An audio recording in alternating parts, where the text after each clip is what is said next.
Hello, bro. How are you? Oh, hello. Yeah, I tried whoops. Tried going on your stream before. I wanted to debate you on the problem of evil. So, Okay. one issue that I see with Christianity, at least, what most Christians believe, to be God, is an all powerful, benevolent being. And I see that as a bit of an issue for the faith because Do you, if do you there want to is. do you want to talk to somebody who's like more of an expert on the problem of evil than I am? Who? Fan, if you're interested, you want to come up and do this? This is more your field than mine. Yeah, come on up, bro. All right, go ahead, bro. We'll go ahead, and then if he comes up, he can continue off that. Okay. Well, for those of you who aren't familiar with the problem of evil, it was an argument made by Epicurus that essentially postulates that in a universe where there's an all powerful, all good God, that all powerful, all good God would have both the power and motivation to prevent evil from existing. So, if we assume evil does indeed exist in this universe, which I think we could probably both agree on, that would make the existence of an all powerful, all good God in this universe impossible due to the existence of evil. Well, right off the bat, I think there's like an issue with that. And this isn't like a defeat of the argument. It's just I think if there is no God, then there is no evil. So it's kind of like a contradiction. So if you say that the evidence of evil disproves God, so it's like we have evil, then there is no Well, God. it And if the disproves. God doesn't exist, then there is no evil. And so it's kind of like Well, this a split kind of God thing. could exist. The point being made is that an all good, all powerful God would not be able to exist. So you could have a god like Zeus, you could have a god like Crom from Conan, gods that aren't all good and may not Well, also no, be I all don't think you powerful. understood. I don't think you understood what I'm saying. I think it'd be better if you said more along the lines of the problem of evil or the problem of suffering rather than the problem of evil. Because the problem of suffering can exist in an atheistic worldview, but the problem of evil couldn't. I don't think. Anyways, this is Stan. Hey, Hi. Than, what's going on? What's up, bro? So it's not, like, are you running? Are you just running a logical problem of evil here, or It's more are you saying like it's more are you saying it's the logically impossible, or are you saying like there's probabilistic tension? well, it's really the um you could say it's a logical problem of evil, but I usually rely more on the practical problem because if we can agree that evil doesn't in fact exist in this universe that we're living in, then there's clearly a practical problem here. Where if there is an all good, all powerful God, he would not allow evil to exist in the universe we're living in. Okay, so you think there is a logical problem, as in, and by evil, right? I'm assuming. Are you a moral, like, do you believe moral facts exist, or is this just gonna be like an internal critique kind of a thing where, Well, it's an um, internal critique. So I'm yeah, personally a moral anti-realist, but if you're going to yeah, convince that's totally me, fine. yeah. Yeah, no, I'm just asking so that way we're on the same page, and I'm not gonna throw answers at you that's just pointless. You know what I'm saying? Yeah, because I totally agree that you can be a moral anti-realist and throw the logical problem of evil at somebody because it's an internal critique. I just want to understand what you're really trying to get at, because if you're saying that there's a logical impossibility, um, I'm gonna need some like more motivation here. That's it at the end of the day, because it seems like you're not going to really be able to get this argument off the ground without making some sort of value assumptions. No, I You know don't. what I'm saying? So again, it's an internal critique. So whether Mm-hmm. you agree with, so I'm assuming you're a moral realist. Do you believe like there are real moral claims that are made by God? If you're going to convince me of that position, you're going to have to prove that your own moral views are internally consistent. So if you're going to Mm-hmm. say you believe in an all good, all powerful God, but we live in a universe where evil exists, I see that as a clear contradiction. So either your God is Yeah. not all good, not all Like powerful, or does what's not yeah, exist at all. yeah. I'm familiar with the argument. I'm just what's the contradiction? Like, where's the A and not A? Well, the contradiction is you're claiming there is an all-powerful, all-good God. Assuming God is powerful enough to destroy evil and is all good, so has a motivation to not allow evil to exist, then in a universe that we live in where evil exists, that would prove like one of three possibilities. Either God does not exist at all, God does exist, but he's not all powerful, but he is all good, or he's all good, but not all powerful. I think the problem is you're presupposing that God would not allow for some sort of evil, that he has to have it either necessary. That would be complete. Yeah, that would be that would be presupposed if he's all good. Why? Like, what I'm not understanding is the motivation in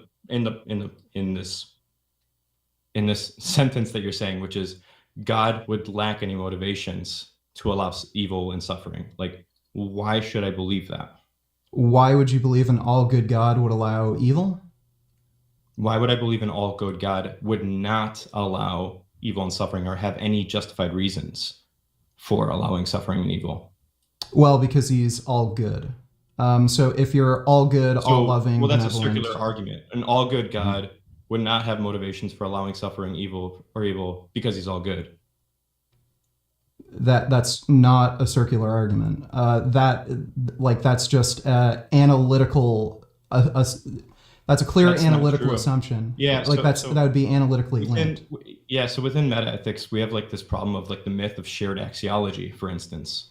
Axiology is just like the study of value theory, and in this discussion, we cannot have these discussions without discussions about value theory and assumptions about value theory. So what's going on is you might have a particular value theory in your head and conjoining that to theism and then making a prediction about what kind of world you'd expect to see if there was an all good God. But if it's truly an internal critique, you're going to have to adopt the value theory that the Christian's going to hold to, not the one that you hold to. Right? So in your value theory, you believe an all good God would allow for mass genocides of millions of people. He would allow for millions of children to be horribly abused in sexual ways. So I'll just pause you real quick because I'm also live on TikTok. Just be careful, sure. like certain words that you use. I'll respect that. Yeah, thank you. Yeah, so I didn't tell you anything about my value theory. I just told you that you're going to have to motivate your argument a little bit more than just saying good entails no suffering. Well, because look, do you want me to? We're not talking about suffering specifically. We're talking about evil. So, I'm just asking you. You want me to call you vegan or what? You can call me Vegan Gains. Like, my actual name is Richard. You can just call me that, if whatever you prefer. Okay. But let me just ask you, so in your own theological theory, you think an all-good God would allow for millions of people to be genocided? So, like... This isn't actually a theological question at this point. Right? You just said... My value theory stands independent of my theology, right? So you just said if I'm going to have an internal critique, I have to have an understanding of your own values or what you believe God to be. So I'm just asking you a question so I can understand. Would an all-good God allow for millions of people to be genocided in a horrible way where, there's gas chambers, people are starved to death, there's horrible inhumane experiments conducted against them? I'm hearing, dude, I'm hearing you. I'm just making a correction, right? Because you said in your theological theory, I'm just correcting you. I'm saying I'd like you to just answer the question. Would an all-good God allow for this to happen? Yeah, I think an all-good God would allow for these things because I think all of these instances are not intrinsically instances that make it such that an agent would be cut off from having a life that is on the whole good in this life or the next life.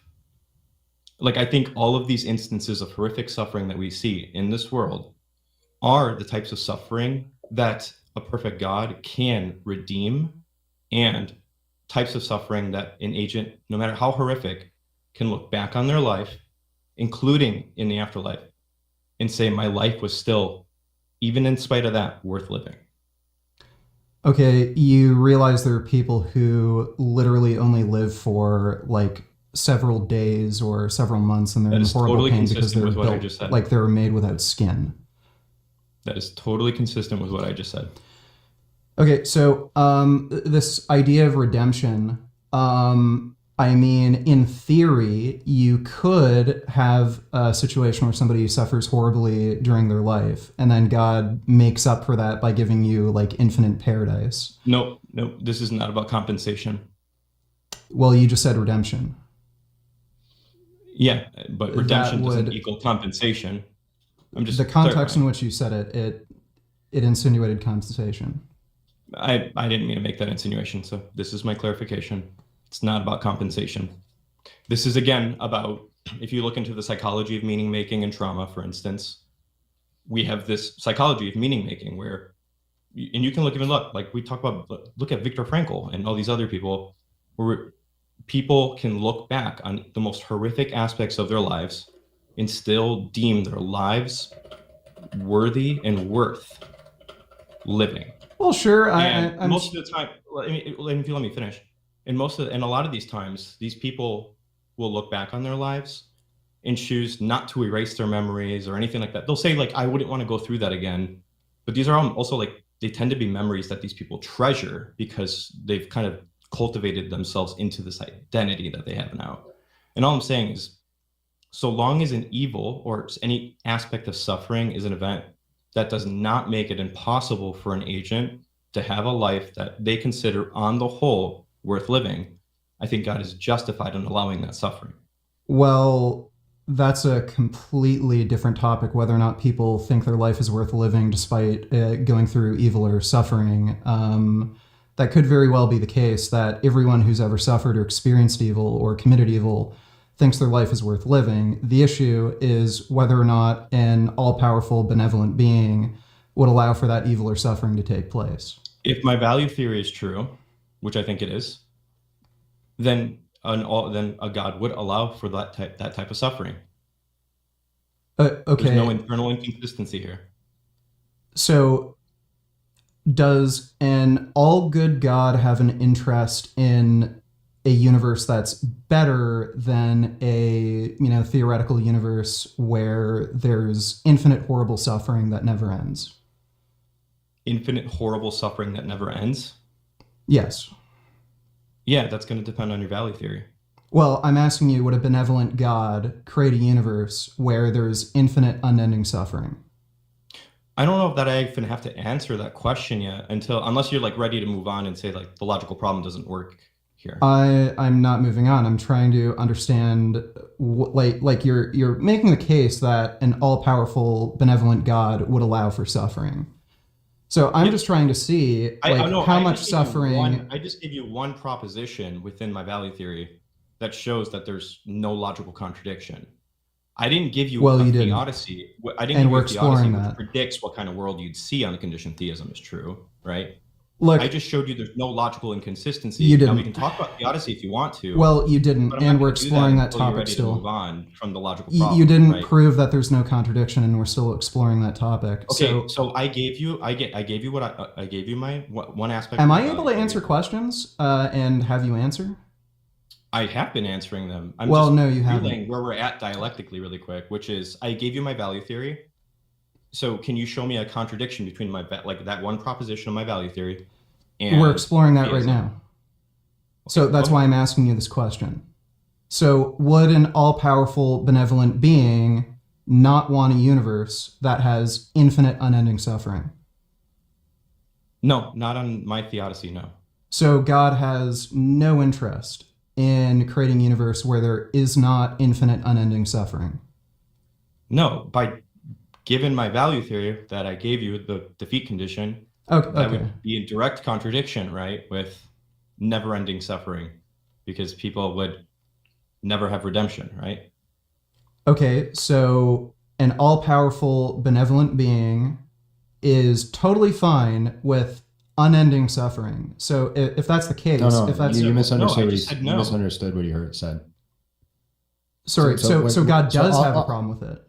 No. So his worldview is that eventually all suffering is defeated. So if you introduce a world where there's never-ending suffering, that contradicts his worldview. So he rejects that. Okay, so a benevolent God would have an interest in not allowing infinite unending suffering.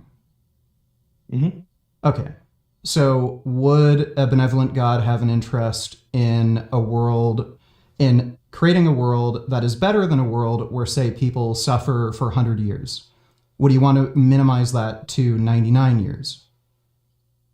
So, everyone born. Then we're just going to run it. Yeah, what's going to happen there is we're shifting from logical problem to probabilistic issues now, just so you know. And well, it's not a probabilistic issue. I'm just asking you: does a benevolent God have an interest in lowering suffering? I've done this long enough to know that we're going to shift there, but nonetheless, we're going to run into an arbitrariness problem at that point. It's not arbitrary. It's a second. Would God want 1 second or less second? And this is where, in my natural theology, I'm going to say God doesn't really create any specific kind of world. I think God creates initial world segments. So the modal landscape is open. And at that point, then God creates the best kinds of worlds.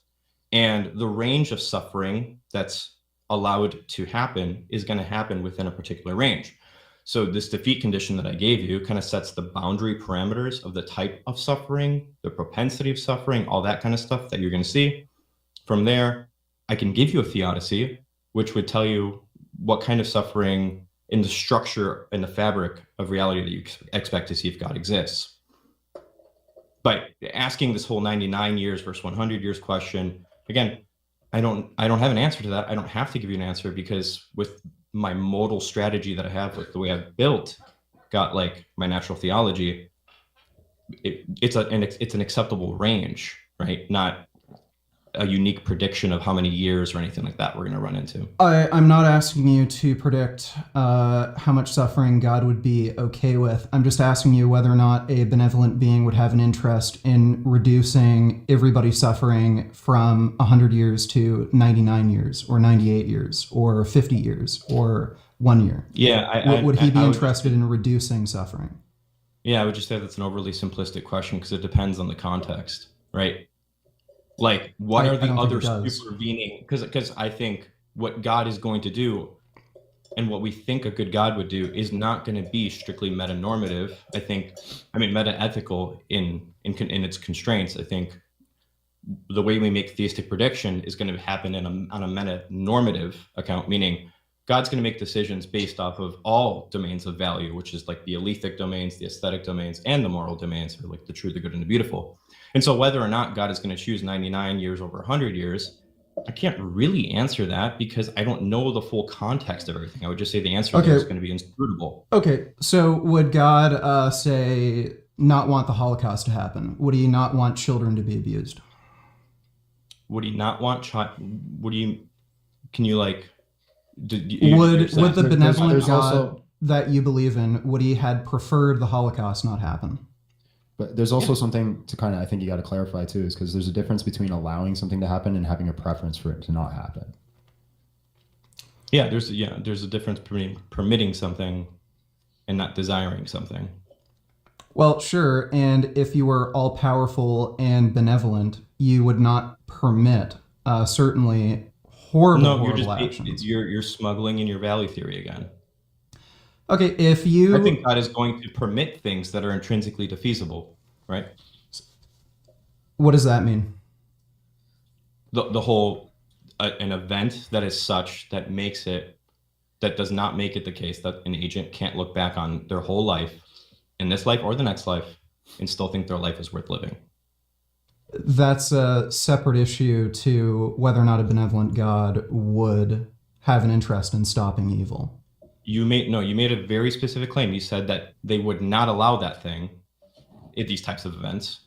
And I'm saying, if this defeat condition is true, which is internal to my worldview, then it's within the boundary conditions of the types of things that are compatible with God's existence. So, like again, you just talked about how if somebody went through some horrible tragedy like the Holocaust, they could look back on their life and still think their life was worth living. That is entirely separate from the subject of whether or not a benevolent being would allow that to happen. No, it's not.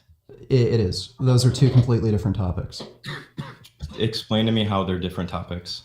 Yeah, so one is one's personal perspective on whether or not they would still want to live despite living through, a situation like that, versus whether or not a benevolent being would have an interest in stopping that to begin with.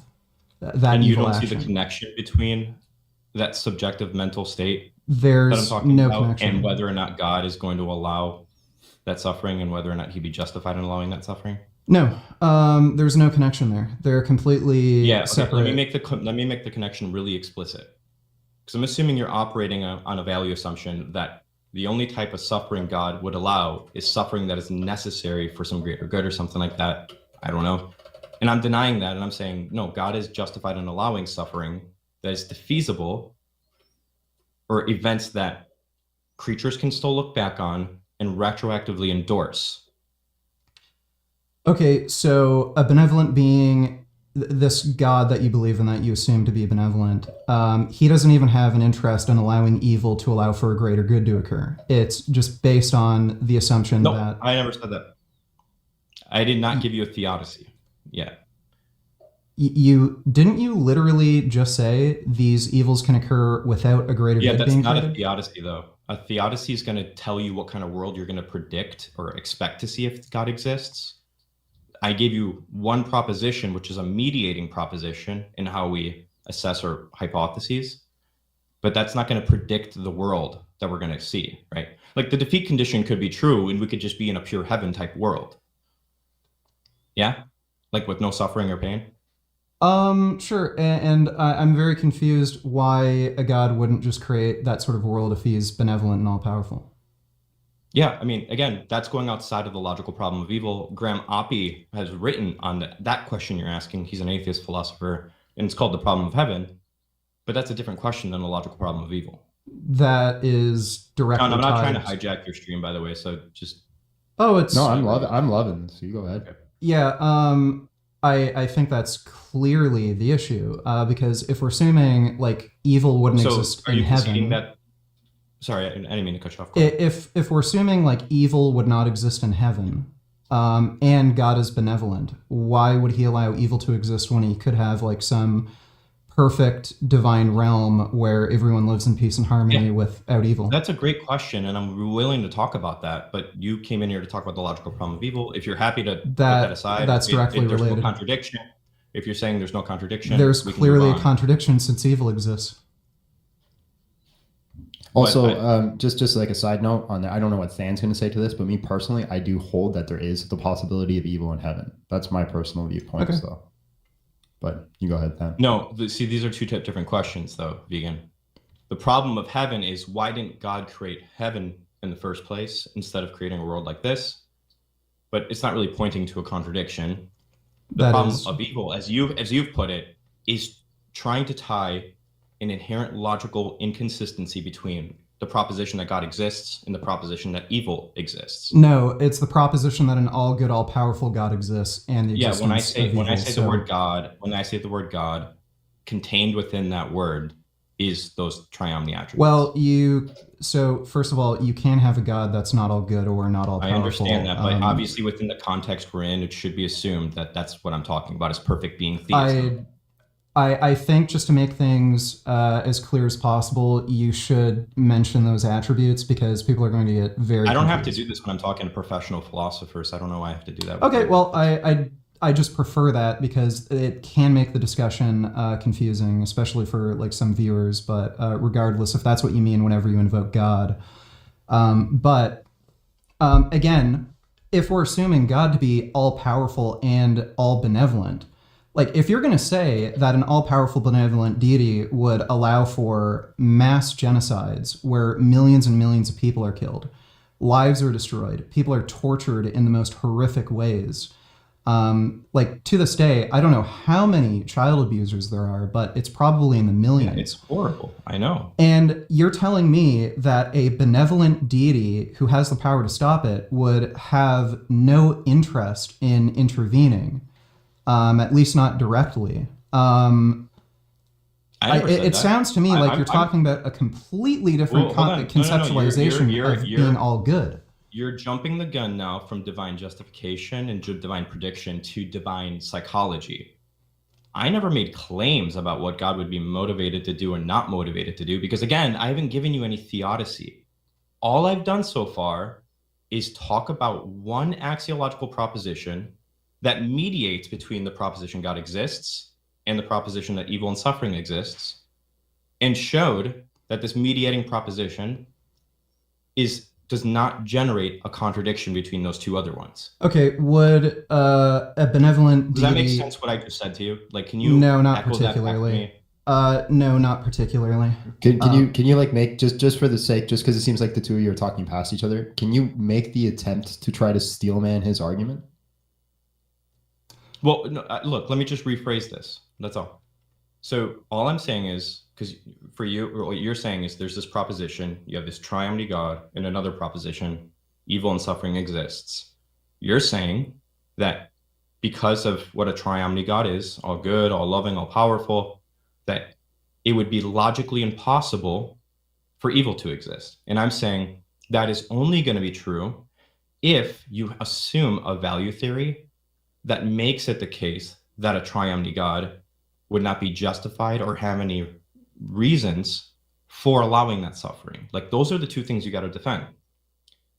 If I can show you that God can be justified in allowing the suffering independent of any divine reasons for allowing that suffering, I don't have a contradiction on my hands. And this is why philosophers That would be... this is why okay, philosophers that would have be moved your... on from the logical problem of evil since the 80s and have instead opted for probabilistic versions like William Rose Fawn, for instance, or there's so many others, but you get the point. Yeah, so that would be up to you to actually point that out, because that would be assumed an all-good, all-powerful deity would stop horrible acts of evil like abuse of children. Assumed? Why would it be assumed? Because he's all good. If you are all good, you would not allow evil to exist. That's the whole point. That's the whole point, Richard. It seems like, Richard, that what you're doing is it's just like an intuition pump. It seems intuitively true that something should step in and do it. What Than is making the argument against is that there is no logical contradiction in it being not stepping. Well, there clearly is, and he hasn't proven that there isn't. No, I have. If he's going to claim there's a justification for an all-good being to allow for evil, then make the argument. Can you? Okay, so because I just feel like you guys are going in circles. So that's the only reason I'm jumping in. Yeah. Can I just sure? say Yeah, one thing? I appreciate that. I just want Egan, if you don't mind, can you give the contradictions in premises and a conclusion? Yeah. Okay. So premise one: if God is all good and all powerful, he would have the ability to and motivation to not allow evil to exist. Premise two, evil does exist. Premise three, therefore, God would not have, well, that would be the conclusion. God is either not able to stop evil, or he is not all good, or a combination of the two. Okay, and then I'm assuming you're disagreeing with premise one. No, I'm just gonna. Wait, that would have to be a disagreement with premise one again. Yeah, premise one is if God is all powerful and all good, he would have both the motivation and power to stop all evil. So you would have to be disagreeing with premise one, because premise two is evil exists, and I think you agree with that. Yeah, no, well, it depends on how you cash out premise one in with the nuance, because I can technically agree with it and just say that the argument doesn't actually follow, depending on what you mean by premise one. How does it not follow? But you can also, because again, given my axiology, God can have the motivation and the power to stop all evil and suffering, and he does eventually. But if what you mean by those words in premise one is that you mean all suffering and evil immediately in a chronological sequence, then I would deny it. Yeah, I again, if he's all good, all powerful, he'd be able to stop all evil immediately. So if he is all but you good, also included this motivation question in there, yeah? So I think your premise one should be rephrased to he would have never allowed it in the first place rather than we can do that. Okay. Well, it's an important nuance, right? Yeah, sure, I understand. So premise one would be if God is all powerful and benevolent, he would never allow for evil to exist. Premise 2, evil exists, therefore God is either not all powerful or not all good, or a combination of the two.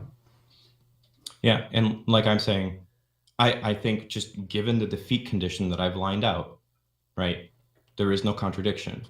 You have to assume a different value theory than I do in this argument to make it work.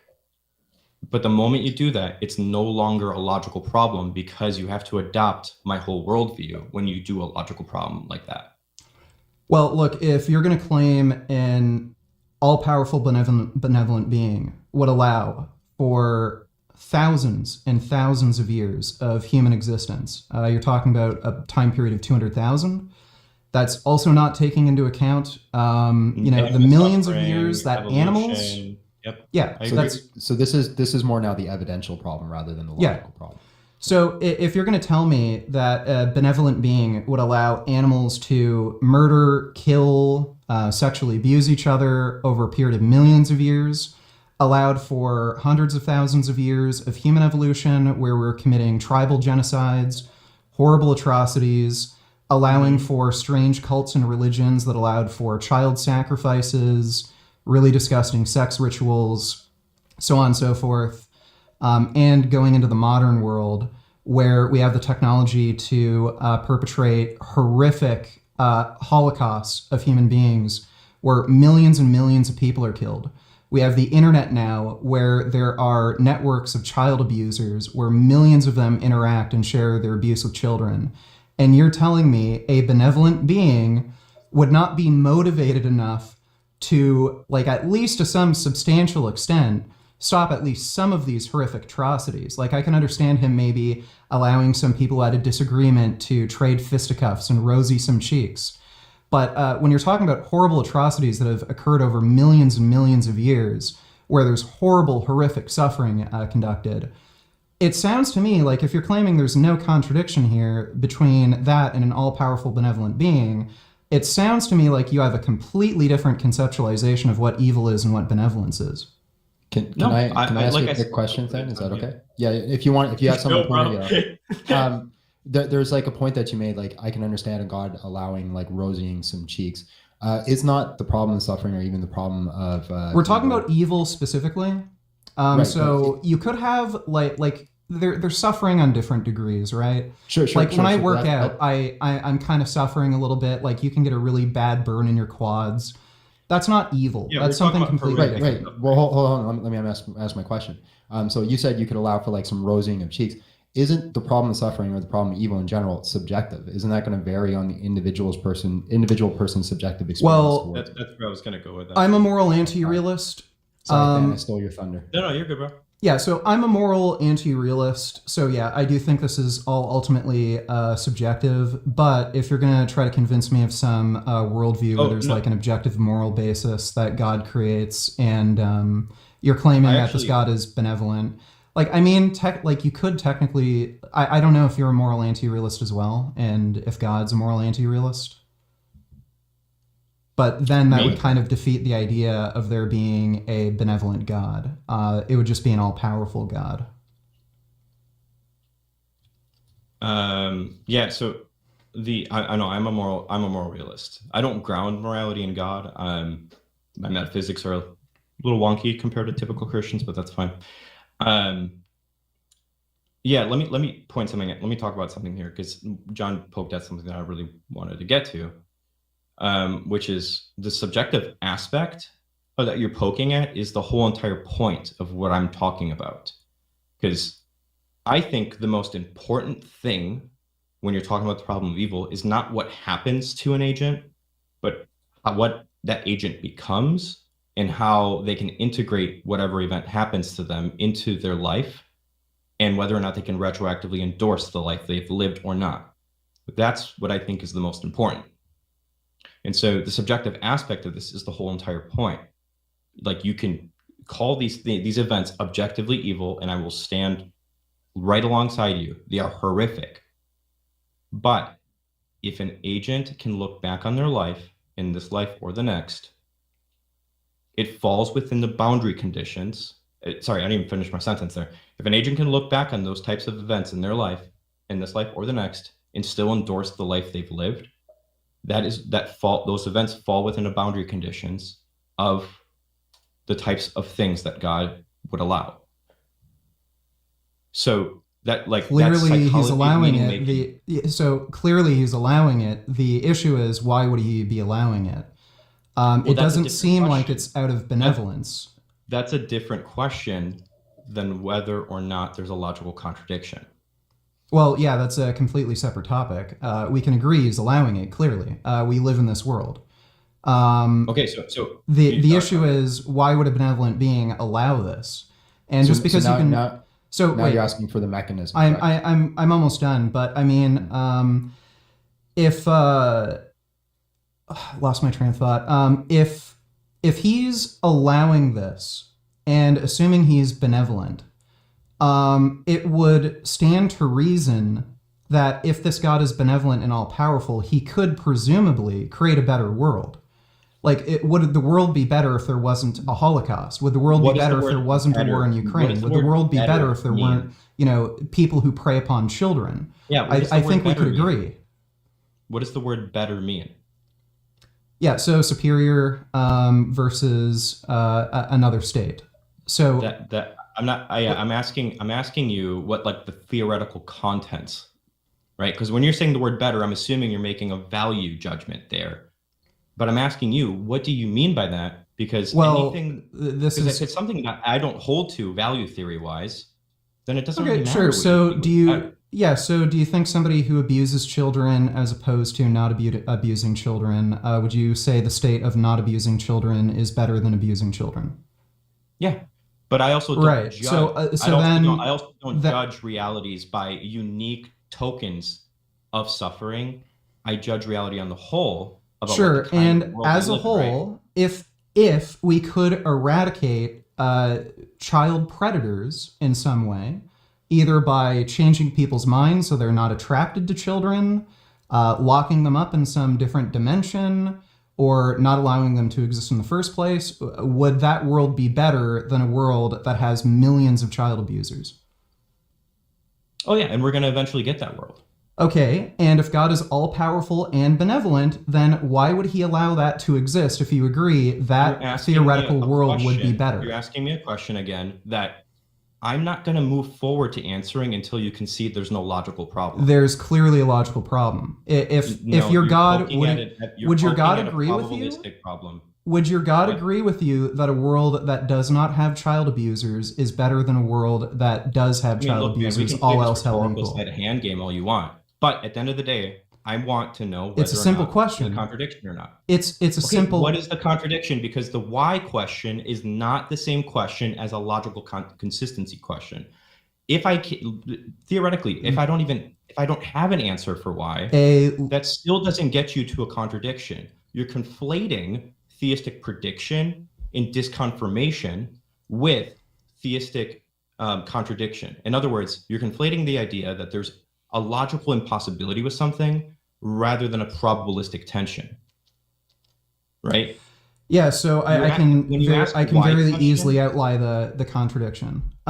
So premise one, if God is all powerful and benevolent, and he would see a world in which there are no predators being superior to a world where there are predators. I'm going to deny that premise right now, again, because So your God disagrees with you? He thinks this world that has child predators is superior to a world that would not have child predators, all else held equal?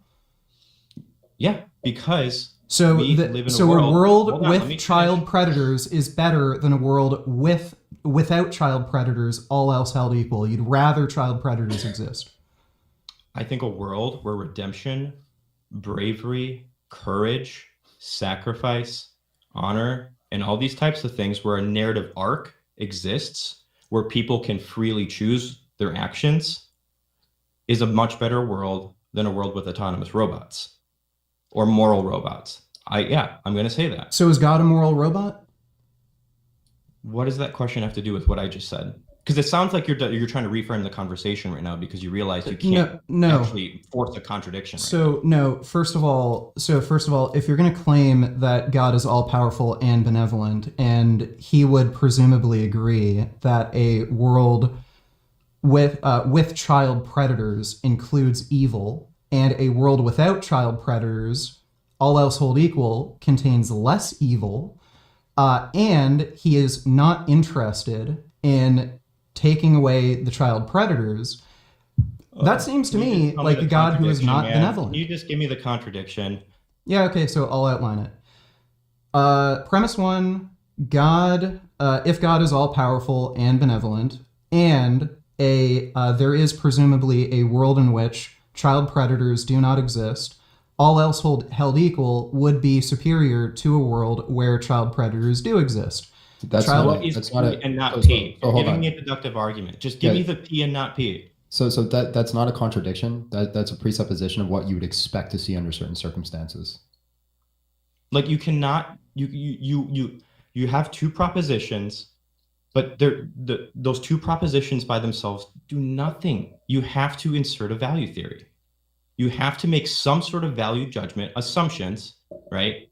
And that's fine. Like if you want to assume some sort of hedonistic worldview where pleasure is the ultimate good and pain should be like avoided at all costs, fine. The conjunction of hedonism, theism, and suffering, there's a contradiction. Okay, I think I'm seeing a bit of an issue here, and I think I can outline it. So you're telling me that if we weren't, say, free acting moral agents where we could commit evil, that wouldn't allow for things like bravery, honor, because everyone would just be, I don't know, acting perfect, and we might not be able to conceptualize, courageous acts, heroism, honor. So by that definition, would a world that has child predators, like would that be a good thing then?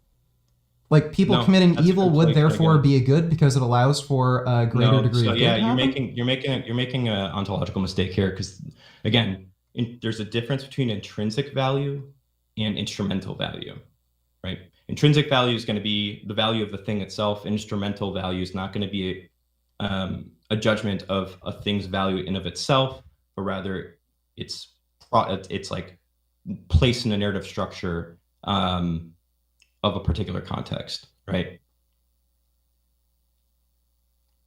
So like pain, I would say, could be theoretically intrinsically disvaluable, but it could be instrumentally valuable in the sense that it helps people grow, encourage, and toughness and blah, blah, blah, blah. But you can't conflate the two. Okay. Trying to progress the discussion on from here. I think, and just to clarify, so from my understanding, and you seem to be holding pretty hard to that there is some logical contradiction. I haven't seen one, but where you keep trying to push the conversation is into the evidential. I think to move the conversation forward, it probably is best to bite the bullet and say, I don't see a logical contradiction. Let's go into the probable explanation, say it's less likely that we would expect an all-loving God given the circumstances of the world that we have, which seems to be the argument that you're pushing forward. Well, I suppose we could do that, but I think we haven't resolved this exactly with the logical contradiction because you seem to consider that there isn't a logical contradiction between the existence of evil and the existence of an all-good, benevolent God. Think there is. So, is God perfect? Yep. Would a perfect being create something that's imperfect? Can you stop asking me questions and just give me P and not P? Okay, sure. Well, I think you agreed to bite the bullet and move to the evidential, right? Oh, sure. Okay. Yeah. We can do that, but if we're going to agree that would a perfect being create do something that would make the world worse? What do you mean by worse? Okay, so it was the universe perfect with God only in it? No, I think only God's perfect. Right. So if there's only presumably where you're going, presumably where you're going from this is why would a perfect God create an imperfect world or even create at all? Right. That's in the philosophical literature. You have the problems of general creation and the problem of particular creation. And that's the question it's poking at. Yeah, I'm assuming that's where you're going. Yeah. So if God is perfect, the idea that he would make the world worse, if he's the only thing in it and him being perfect, he's adding imperfection. So why would a perfect being create something or make things worse, objectively speaking?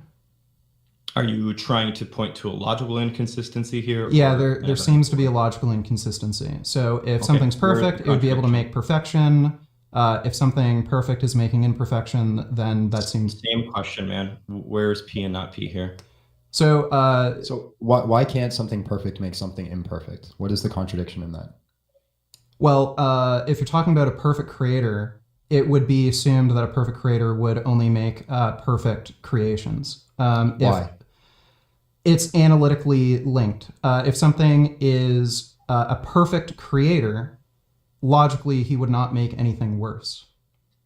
But why? I mean, you're just kind of restating. Yeah. You're just kind of restating your argument. What are the theoretical contents? Like, what's the propositional content of a perfect being in an imperfect world? And where's P and not P? Okay, you know what? Let's just move on to can I just ask this question to clarify? Yeah, sure. If you had a perfect being that can only make perfect things, would you not say that perfect being is now limited? Because it cannot make imperfect you things? could say so. So then would that not take away from its perfection? No, not necessarily. How come?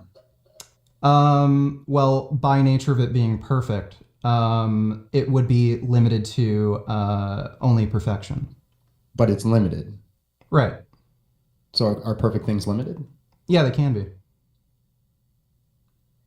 And you don't see any contradiction there? No. Okay. I don't see why that would be a contradiction. Okay, go ahead. Why don't, like, since you brought it up, why don't we talk about the probabilistic concerns? So again, probabilistically, if we have an all-good, benevolent, all-powerful being that's perfect in every way, would we see a world where there are millions of child predators? What do you think the probability? It seems incredibly improbable. Yeah, let's lay out the meta here a little bit though, because probabilities are going to be inherently relative, right?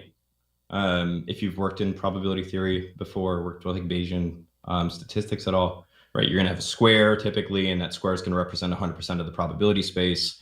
Different hypotheses are going to occupy different portions of the probability space based upon the evidence and our background knowledge.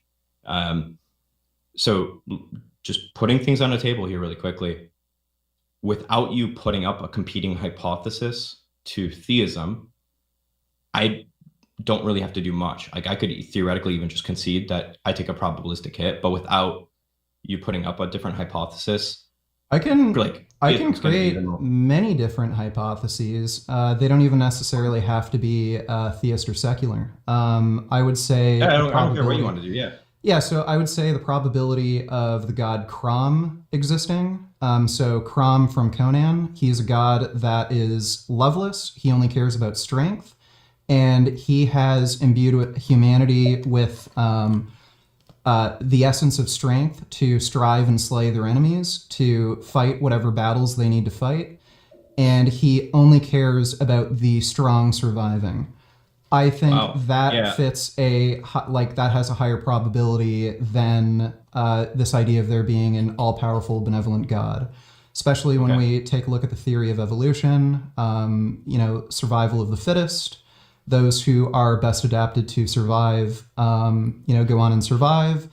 Humans, through both strength of mind and strength of body, are the dominant species on the planet. The reason we've got here at this point is because we fought, killed, we committed tribal genocide, we've fought the weak, and we won against the weak, and only the strong are here now. I think that fits. There's a higher probability of that theory explaining our world so than all you've done here is front load your hypothesis to predict all the relevant data. In other words, though, what happens then when you do that is you're just transferring the improbability all to the prior probability, right? Because now you have a really, really complex hypothesis. some kind of God with a bunch of arbitrary limits. You've tacked on a bunch of just a bunch of issues, right? So yeah, sure, it could theoretically predict all of the relevant data that you're asking for, but all you've really done is transfer the previous improbability from the posterior to the priors. Well, the issue, like, there's issues with it. So we don't have any evidence for Crom, like no clear hold on, empirical evidence. You would call suffering evidence for Crom, because the type of reality we live in is the type of reality you would expect if Crom existed, right? Like, that's the whole point of coming up with this counter hypothesis. Presumably, you wouldn't spend all that time talking about your hypothesis if it didn't actually predict the data, right? Well, we're talking about what's probabilistic given our observations. Does when we're talking about evidence, it's probabilistic. Yeah. So does Crom fit? Like, does the Crom hypothesis have a higher probability than the all-powerful benevolent God hypothesis? I would say no, because again, like I said, you've front-loaded your hypothesis to specifically predict for certain types of suffering and war and stuff like that. But I have no reason to expect tons of other things. So why does a benevolent God have a higher probability than a non-benevolent God who only cares about strength?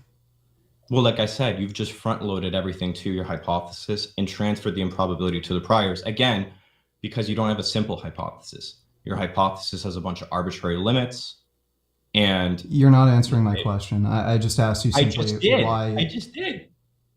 I have a simpler hypothesis. I have a simpler hypothesis, one that does not lack arbitrary limits. I'm just talking about the priors right now, right? And all I'm saying is, do you understand what I'm saying? Yeah, I was just going to ask you, are you familiar with what he means when he says priors? I'm not sure exactly what he means by that, but yeah, no, that my bad. So when you're dealing with probability, we're dealing with prior probabilities. This is going to be the probability of a hypothesis, given our background knowledge before we look at the data that we have in question, right? And have you heard of Bayes' theorem? No. Okay. Long story short, it's like a form of probabilistic inferencing that we can do. There's a few different formulations. The relevant one here is going to be called the odds form of Bayes. And the basic idea here is going to be, you're going to have an equation, right? And the prior probability we're going to have a likelihood ratio between the prior probabilities. So we're going to divide the prior probability of my hypothesis over your hypothesis and multiply that by the probability of the evidence given your hypothesis divided by the probability of my hypothesis divided by the probability of the evidence given your hypothesis. You get that number and it comes out, and depending on how it comes out, it either confirms my theory or yours. In that equation, all I'm saying is you are making it your hypothesis such that the probability of the evidence given your hypothesis presumably could predict it more than mine. But in doing so, you're hurting the prior probability by front-loading your hypothesis to forcibly predict the data. And you're doing that by adding on ad hoc auxiliary assumptions on top of your theory. Why would you assume I'm doing that? Because you went on a 5-minute rant about the specifics of the properties of, what was the name? Clog? And all these other things. And on top of that, he has arbitrary limits, it sounds like. I don't know why you'd assume arbitrary limits. Is he all powerful? Is he all powerful? I have no idea. I don't have knowledge of this god, so he may or may not be. Well, you're the one putting up the hypothesis. Right. So I think where he's getting lost, then, if I want to try to clarify. Yeah. So Than's trying to make an argument here is that what you'd expect to see from a godlike figure is all power, because if you don't have all power, you would have these ad hoc or arbitrary limits that you would have to explain. I don't know why you'd have to assume a god is all powerful. If you read the Bible, it acknowledges the existence of other gods. Okay, my mistake. I agree with you, John, but that's not where I was going with it. Mm-hmm. I don't So know why I'd have to assume that a god is all powerful. He may or may not be. I don't know how me as just a normal human being would know the limits or power of any particular god. So the only thing in this hypothesis that's assumed is the only quality that I know of Crom, and let's just say I grew up in a society that worshipped Crom and developed this mythos, is that the only thing we know about him is that the only thing he cares about above all else is strength. He hasn't told us about his specific properties. He hasn't told us that he's all powerful. We don't know anything about Crom except for what one thing you said. What was that one thing? He cares about strength above all else. Okay, I'm going to say that doesn't really predict much of anything. Well, I think it predicts a whole lot. It doesn't predict for consciousness, right? It doesn't predict for it does. It doesn't predict for, it would predict for consciousness. It doesn't predict for a material universe. It doesn't just predict. Just pause you real quick, Dan. Just a quick question. People are asking in TikTok who you are. Do you want me to go Than from Exploring Reality or Than from Inspiring Philosophy? Oh, you can point them to both. For anybody, can I just say? Go ahead. Quick plug. For anybody that doesn't know me, I'm Than. I originally started a channel called Exploring Reality.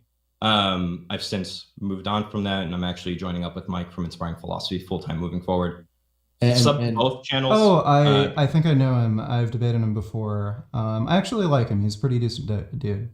Richard, for all fairness, if you want to plug yourself too, you absolutely can. Yeah, so I'm Vegan Gains on YouTube. You can look me up. I'm actually streaming right now. Nice. Awesome.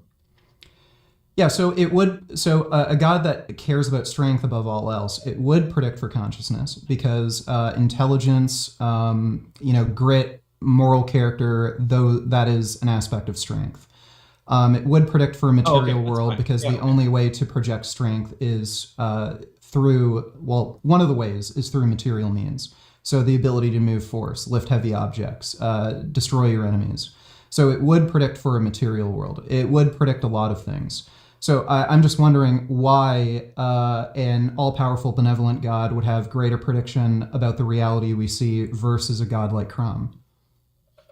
Yeah, so you're just saying, so you're including consciousness because of like grit and stuff like that. Did you tell me why it would predict for like a material universe or anything like that? Because like within the possibilities, that's a way of projecting strength. So the ability to move a heavy object. That's one way. That's one way of projecting strength, right? Yeah. Well, like within the possibility space, you could have immaterial beings that project strength. If they're immaterial, they wouldn't be able to move material. So they would only be able to. Or if they're immaterial, they could still have strength in some capacities. Yeah. Yeah. So strength of the mind. But in a material world, you could have both. You could both project strength through your mind. You could also project strength through physical action. So it would predict for both. So again, I'm just wondering why an all-powerful, all-good god would have greater predictive capacity for the world we see versus a god like Crom. I'm just trying to unpack your hypothesis. That's sure. All. Yeah. So I think on one end, I think a perfect being is going to be simpler than a being that is the only thing we know about him is that he cares about strength and that's it. Just to clarify, what do you mean by simple? Yeah, so what I mean by simple here is in the philosophy of science, there's a bunch of debates on how to assess simplicity. Like I'm talking about the principle of parsimony here. I follow along the lines of like people like Richard Swinburne, where I think the simplicity of the hypothesis is going to be like a measure of a few different things. One being like, does this thing have arbitrary limits? So like for instance, when we measure the speed of light, for instance, when we're trying to think about the speed of light, for instance, we originally postulated, I think we actually postulated an infinite number, and then we came across data that disconfirmed that number, and then we just kept on updating it as we got across different data. The reason why we postulated an infinite number is because we had no reason to postulate some sort of arbitrary limit on the speed of light. So all I mean by an arbitrary limit is like some sort of quantitative cutoff point in a property of something. I'm like fairly interested in science. I've never really heard of that idea that light was considered infinitely fast. Yeah, I can find it for you really quick. I could be wrong Like I'm sure throughout all human culture, there's got to be somebody who thought that. But in terms of like the people who actually were thinking about this, who were scientists and interested in the topic, I'm pretty sure most of them thought that there was some sort of limit to the speed of light. They knew it was very, very fast, but I don't think any of them considered it was infinite. Danish astronomer Ole Romer was the first one to actually demonstrate light had a finite speed. Before that, it was postulated as infinite. Do you like, what do you mean by infinite? Instantaneous? No quantitative limit. Okay. Well, you guys are looking that up. Yeah, I mean, it doesn't really it doesn't really matter that much. The whole point I'm trying to make here is like, this is just like a standard thing when we're doing hypothesis comparison. Is we assess the simplicity of a hypothesis, and I'm just saying your hypothesis seems to have some arbitrary limits, and it's not really well defined either. You have like the problem of well defined, like you have the problem that your hypothesis lacks a lot of theoretical virtues because it's not very well defined. And a lot of aspects of your hypothesis. Well, again, I'm not stating whether or not Crom is all powerful. He may very well be. I don't know how that adds to. I don't know how that adds to simplicity. By the way, like, is the theory of the speed of light any more or less simple, assuming it has no limit to its speed, or there's a finite speed? Because when you're doing complex arbitrary limits tack on a theoretical burden on your hypothesis, lowering its prior probability. That's all I'm saying. By virtue of there just being fewer possibilities? No, by virtue of it being an ad hoc addition to your hypothesis. Right. Well, I never put a theoretical limit to Crom's strength or power. So we could just go with he's all powerful. But you did put on an ad hoc thing that says he only cares about strength, right? Okay. So like the measurement that keeps things pretty simple. Whereas you have to look. It's also ad hoc because all you're doing again. It keeps things pretty simple though. The measurement of how ad hoc a property is going to be. By the way, you're also ad hoc assuming God is benevolent, all loving. That's not ad hoc. So if you'd let me finish, the measurement of how ad hoc something is going to be in proportion to how probable that extra hypothesis or statement is going to be on your base hypothesis. The base hypothesis is a god named Grom, and by God, Crom, C-R-O-M. Crom, a god named Crom, whose properties we really don't know. All you're saying is some mental state. And so by definition, we don't really have any base properties of your fundamental theory, which means that necessarily it's the case that the probability of just cares about strength being true on the condition Crom exists is near zero, because we don't, or at least inscrutable, right? Like pick your poison. And so it's wouldn't that be true of your theory? He's all he's all loving, all good. That would be true of your theory. Yeah. So if you want to cash this out, like I think theism is actually a very simple hypothesis. My fundamental theory is going to be like fundamental reality. We have a thing that is omnipotent. But I also think omnipotence entails omniscience, because I think the power to think, for instance, entails being a mind. And then if you take into account like this thesis of motivational internalism, which is this idea that like if that your motivations are brought about by perceived value in things, and so long as you don't have like any sort of weakness, you'll pursue those things. So like in the literature in psychology and philosophy, it's called akrasia, which is just weakness of the will and stuff like that. The basic idea is here, like this being obviously then wouldn't have a weakness of the will since it would be omnipotent, and it wouldn't have weakness of the mind since it's omniscient. And then therefore those two together, given motivational internalism, would entail omnibenevolence. And so like my base theory is just omnipotence. Why from would that there, it entail entails these other omnibenevolence things. rather than omnimalevolence? Why would it entail omnibenevolence over Malevolence. malevolence? Yeah. Mainly just because I think of, again, that motivational internalist thesis that I'm talking about. But And I I mean, also- it could easily just. I don't see any, like, there's two possibilities: omnibenevolence, omnimalevolence, or. Yeah, if you want to reject motivational I- internalism, but I mean, it I could, would- or it could be somewhere in between. I don't know why it would necessarily lead to omnibenevolence. Yeah, because again, of that motivational internalist thesis that is pretty unanimously accepted. Well, you're gonna have to explain that, because I don't understand why that necessarily leads to omnibenevolence. The simplest explanation possible. Agents perceive value, right? And they propagate towards taking actions for positive values. So long as they have the power to pursue those things and don't have weakness, either in the mind or power or will or something like that. Why would we assume that premise? Does that fit with your experiential reality? Do you pursue things because you find value in them? Well, I could find value in things, but that doesn't necessarily mean that I would act in a benevolent manner. Yeah, because you have other weaknesses of the mind and of the will and of power. No, not and necessarily. Being is not going to have that. You think you have no weaknesses? Well, guess what? I'm not saying I don't have any benchmark? weaknesses. I'm not saying I don't have any weaknesses. What I'm saying is, if a being has no weaknesses, that doesn't mean they're going to be all good. That could mean that they just don't have any innate preferences either way, and that could very easily be the case.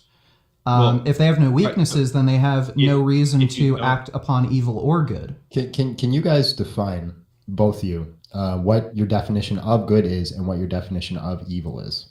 I think it's too basic to define. It's like saying define red. Okay, well, my Do you agree definition. with that? So I'm a moral anti-realist. My definition of what is good would be what suits your preferences, and definition of bad or evil would be if what you're doing does it not from suit the your internal. preferences. If you're doing it from the internal critique, you're trying to find a contradiction in God and being all good, and being, having evil in the world. So what would your definition of good and evil be in this internal critique? That's kind of one of my issues with moral realists. They basically say there's some sort of stance independent evaluation you can make where good is what good is. It's sort of like something in space that you can find. So you don't think good or evil have any like ontological properties? What do you mean by that? Like it's not something that actually exists. It's just a conceptual idea. Yeah, it's kind of like whether or not you like pineapple on pizza. Like, is pineapple on pizza good or bad? It entirely depends on who's eating the pizza. You may have your own set of preferences. Good and bad are kind of like that. That's the moral anti-realist perspective. The moral realist perspective would be good is just what good is. It's some sort of objective, stance-independent property that is separate from anyone's preference, and it's something that just exists. You could, like, just to analogize, it would be like a food taste preference realist. Yeah, I understand. So regardless of so it would be regardless of who says pineapple on pizza tastes bad. No, it tastes good. You're just wrong. I completely understand. So what would your definition from the internal critique of good be? So to find a contradiction, you have to be able to define what it is. Good is just what good is. I don't know any other way to explain it. It's kind of like, I'm with Richard here, John. Sorry to cut you off. Yeah, no, it's totally fine. I'm kind of with him on this one.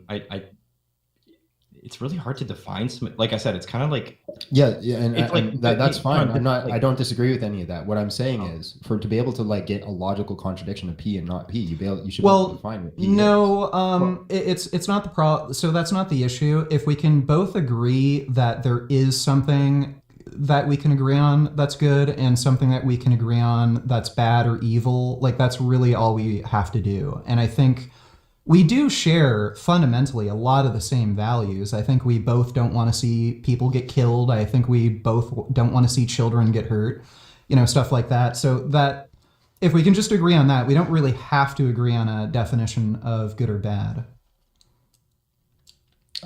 Yeah. So I would disagree, but I don't want to press that. I want to do a couple super chats and I'll let you guys keep going after that. Skeptical Everything just came in, said that you were waiting. That's fine. Yeterson says, how can you even deduct what evil is without God? I think he's asking you if you want to answer that. Can before Richard answers that, because I actually, John, you probably don't like me for this, but I don't really like this line of reasoning that theists use in general. And I say that as a Christian. I think you can be an atheist and a moral realist, and I think that there's not an issue there. I know you do.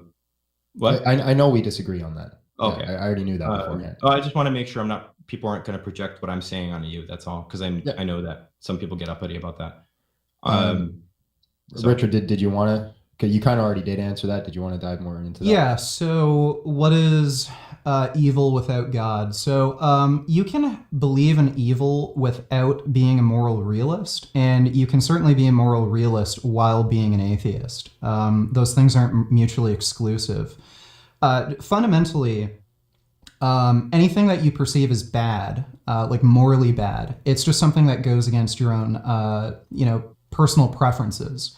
When we're talking about morals, we're really just talking about personal preferences. Do you have a preference to see people injured and hurt and suffering, or do you have a preference to see them thriving, happy, doing well? That's really what we're talking about when we're talking about good or bad, or good and evil. And I think there is a distinction between bad and evil. Like saying something mean to somebody might be perceived as bad, but completely destroying somebody's life, you could say, is an act of evil. So evil in an atheist worldview would just be something that's like grossly against your preferences. Anonymous came in. Love your channel. Thank you so much. Appreciate that. It's not me. It's just him. This guy's boring. Just rep eating. Can we move? And then Jesus is Lord and King. I can hop off, man. If people are getting bored of this, it's fine.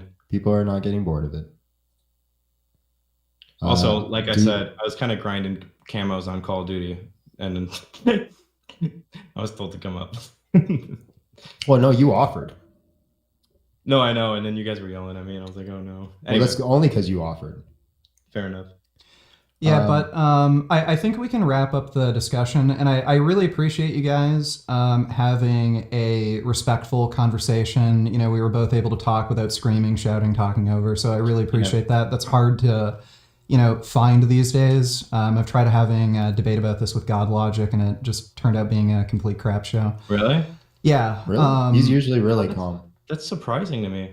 I don't know. It was a guy that he's partnered with his channel. It's not like the actual God Logic dude. But yeah, it was a lot of screaming and yelling. Black Doctor? Is that his name? Might be. He had dreads. I think he had like big long dreads. Somebody. But yeah, I'd be totally fine to have maybe pick up this debate another time and maybe just do some studying and reading, and maybe we can just continue the conversation.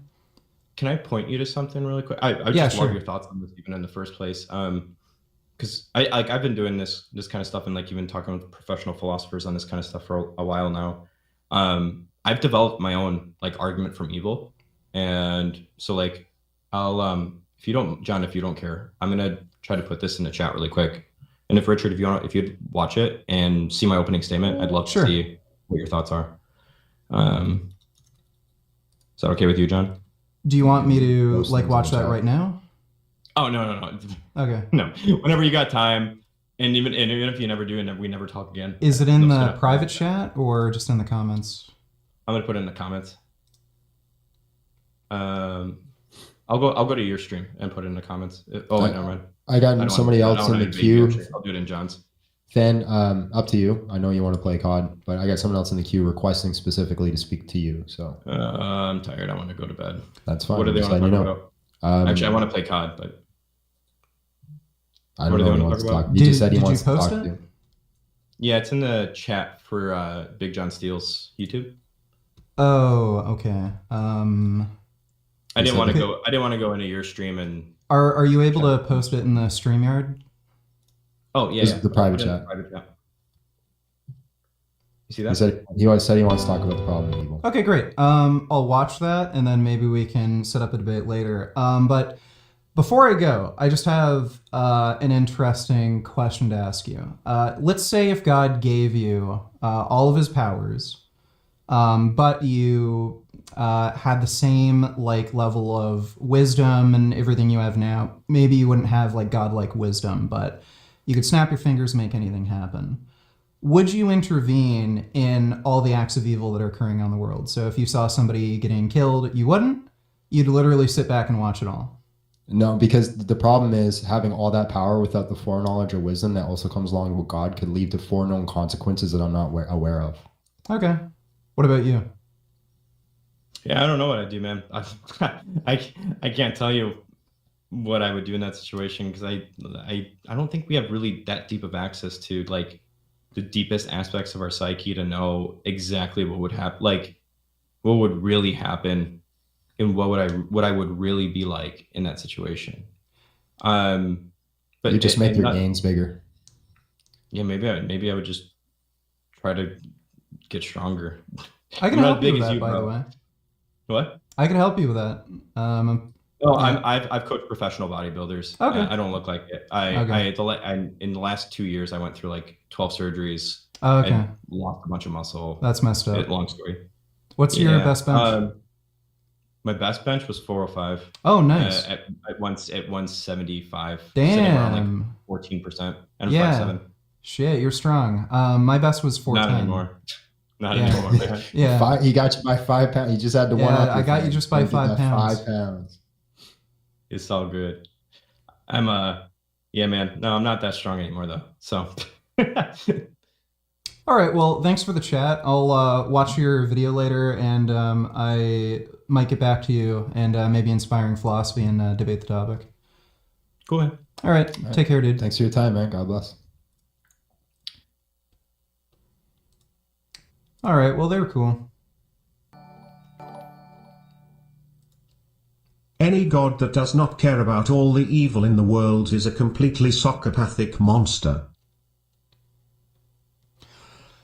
Yeah, I mean, if I had infinite power, I would like get rid of all pedophiles. I would stop all wars. I would make sure everybody has enough food and resources. I would just make sure the planet is like lush and green, and like every creature could just live in like harmony, coexistence, and not have to like tear and eat each other. Again, if God is benevolent and allows this, I'd hate to see what malevolence looks like.